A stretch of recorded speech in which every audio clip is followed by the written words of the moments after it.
We're in our continuing exploration of Torah 69, Likutei Moharan of Rabbi Nachman. And it is a difficult Torah thematically and structurally. And it's probably difficult for a lot of people to hear about things like adultery, theft, and the loss of children. And all these concepts have been woven into this Torah to help us understand the interaction of the levels of the soul between people when we do things, and the responsibility we need to take. And tonight, the Rebbe continues these themes and says, this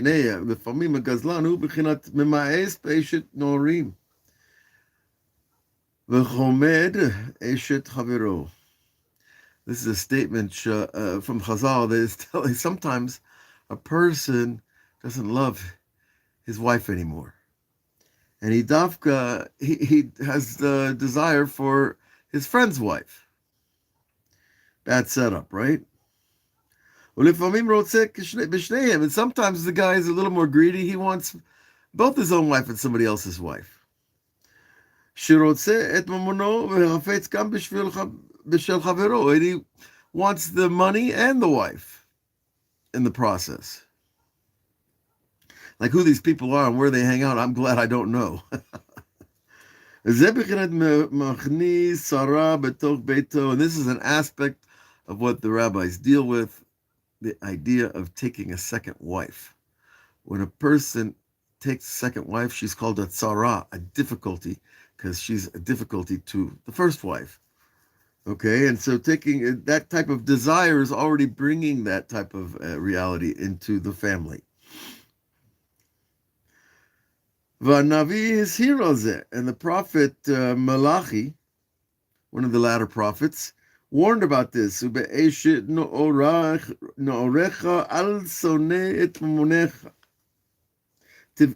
me, I jumped a line. The wife of your youth do not rebel from.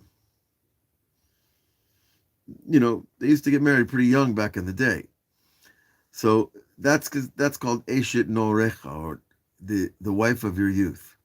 Because it's the first wife. You're teenagers. You barely know what life is about, and you are thrown into the the responsibility of marriage. There's don't altiv good. Don't rebel from her. Don't do things you shouldn't do. Keep shanei shalach. Rather, send off the second one. If you bring home another wife, because you know these things actually exist in the world in many Arabic cultures. But if there's a problem, start with the second wife. Now the Rebbe takes it into the Hasidic realm of explanation. Im ein dai lecha bechelkecha. If it's not enough for you, your portion, your wife.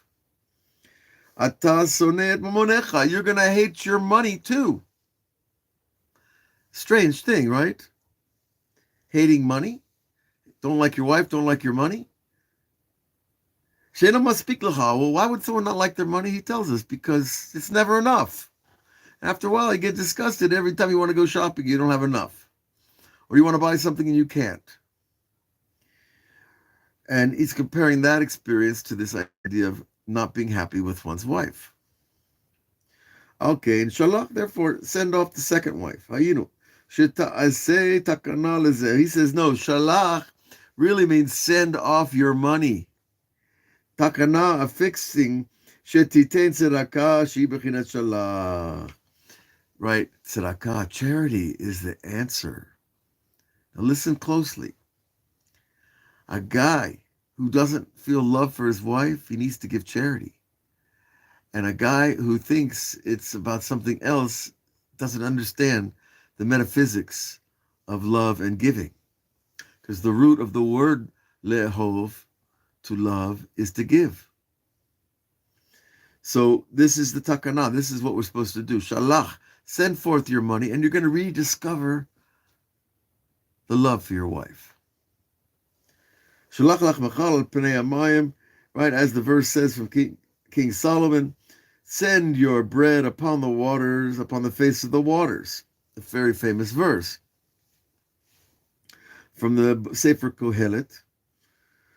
Kama Shamru Chazal, and our sages also taught, if a person sees that their income is going down. I thought this was kind of rather interesting with the events of the last few days in American banking. Well, if you see that your money's going down, take what you have and give it away. This is a way that you really can feel the presence and the help of God. When you give that money away, you're throwing yourself on God. And that's precious. Because when we see just like a person's income is slowly dwindling, it's because the overpowering aspect of what are called shells, the klipot, the negative forces that surround every positive force. Because for every positive force, there's automatically a negative one in all spheres and all realms. And that way God maintains perfect balance throughout creation. So if a person sees that his money is going down, he should give charity because that's a good deed and that brings light into the soul. Because what's causing the money to go down in the first place is because the soul is shrinking. Its capacity. This is an aspect of the negative forces that are on the soul. This is an aspect of the nukba, the feminine forces, raglei yordot mavet, that her legs go down to the lowest levels of death. Now this is a remez to the power of kingship, where the king has to be king of all the country. He can't just be king of the good people and the wealthy people. He's got to be king of the people that are living on the streets and where people die in the streets.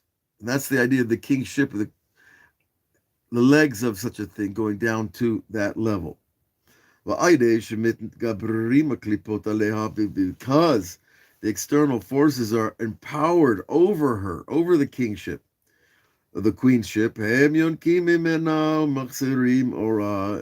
these negative forces come and they take from her light. They steal from her.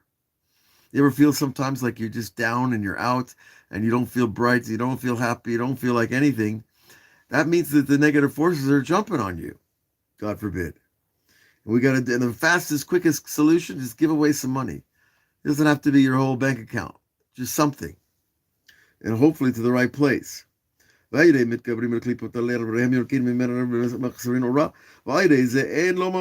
the person, he loses money because all the money is coming in the merit of his wife. And if she's surrounded by negative forces,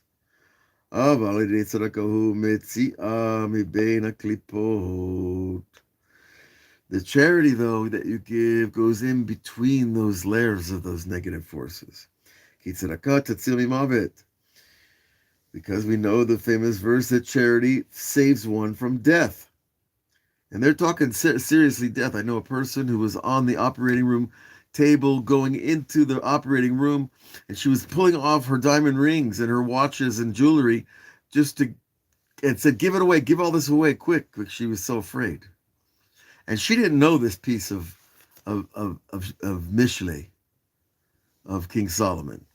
But she was Jewish and she knew that she wanted protection. She started taking off jewelry on the way to the operating room. And that brings her back from this idea of the legs going down to death. Therefore, charity can fix our money. And that is the idea of the young wife. The wife that's taken in purity and innocence. That's the same idea of the money, the income that you earn in holiness and truth and goodness. And not to rebel against her, not to rebel against your money and be, I never have enough. You ever hear those people that always complain about what they have? Well, they're never going to have more. That's part of the problem, is that if we complain about what we have, God says, it's bad for you now. I'll show you what bad is. And if you say, it's so great, and you have very little, and you say, this is great, Hashem says, I'll show you how good it is, how good it can be. And this is the idea of Shaneh Shalach the teaching is send out the charity onto the face of the waters. A little bit here, a little bit there, all at once. It's every person's different, their community is different, the needs are different. But the idea of giving charity, I'll tell you something I learned personally, is that I get more pleasure from giving than I do from receiving. And if this world is about pleasure, then let's do what gives us the most pleasure. And it's a test, but it could be a little bit at the right time in the right place, and your heart opens. And that's what it's all about, because when the heart opens, that means the negative forces have been removed and the light of the soul is returned. And that's what we're here to do on an everyday basis, at least till 120. I'd like to go a little longer. We'll see what God has in store. But this is a very important teaching. And, the Rebbe goes on to tell us, and a person can also, by giving charity, fix the money that he got in bad situations, in bad means, whether he actually stole, God forbid, or someone gave him stolen money. If your boss pays you from stolen money, that's not good money. But nonetheless, by giving charity, we fix that money. Hayinu. And also the money that we learned yesterday, you can actually steal money without taking it physically, just by wanting it so much in your mind. It casts that spell upon the money that you want, and it's like theft.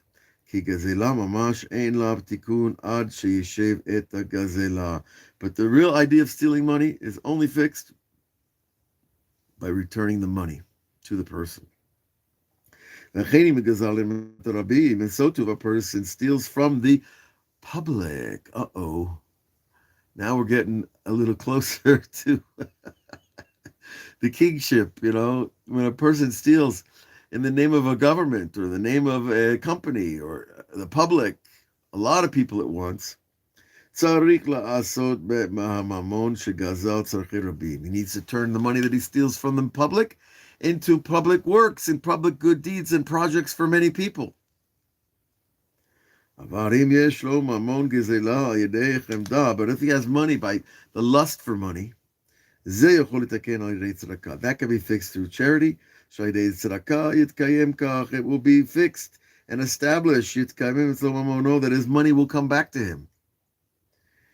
Even though that the money was first gained through the lust of money, by giving charity on it, you fix it because you lose the lust when you give it away. And that right there purifies the money and the giving. Okay? This is what our sages taught in Masechet Kiddushin on this verse, al pasuk, V'yashem mitzaref mitaher kesef tihar et b'nei Levi וזיקק אותם בזהב ובכסף, היו להשם מגישי מנחה בצדקה. So this is a long verse. We're going to take it piece by piece. And it says, וישב מצרף ומטהר כסף. So the silversmith sat down and, now vayeshev means to sit, but it could also mean to return. But here it means vayeshev mitzaref.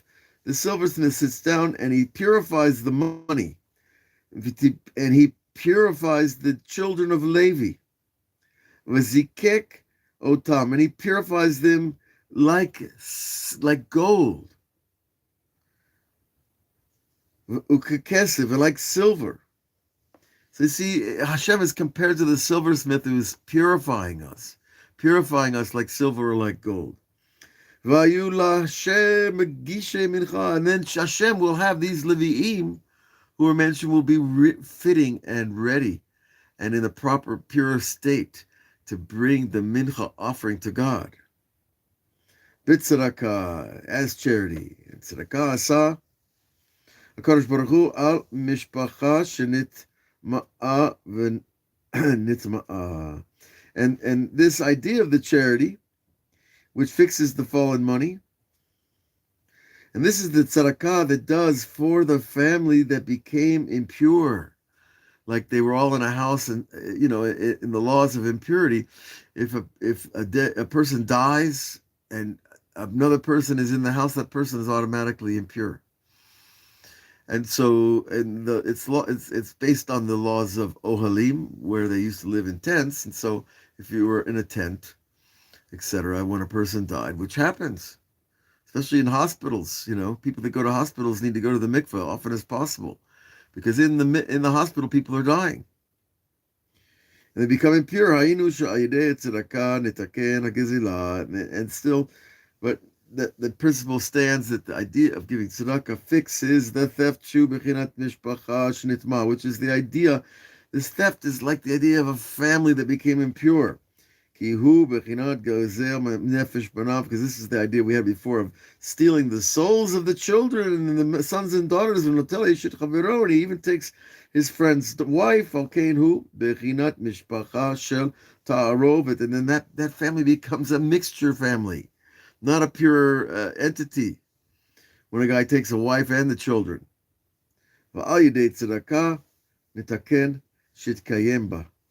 And through this charity, there is fixed and established the family, which of course is the money. A family that was impure, needs to be impure. That's the idea of Hashem, the silversmith that purifies the like silver, and zikekotam like zahav, like gold. And this comparison of silver being purified, which, all these ores, they come out of the earth with all kinds of mixtures. Shitzaref is a kesef is a hav, to purifying of silver and gold, which is the fixing of the theft, the fixing of the money. And that's the idea of the family that became impure, that it now needs to be made pure. So I think, we should know from these things in practical reality, but certainly to understand how it works is a piece of wisdom we need in this world. And even if you just become a voice for other people who need to know these things, it becomes a very special, important mitzvah. Because who would know these things if we didn't see them inside like this, right? That the person wanting the money is a form of theft. Wanting the wife is a form of theft. Wanting both is even worse, and then it makes a person, mitameh, and he has to be purified. How do you purify? By giving back. And that's, well, if you ever need to know about that, God forbid, if you never need, just give back. Even a little bit, give back. You'll see. Your soul will come back to you with every coin. God bless you all.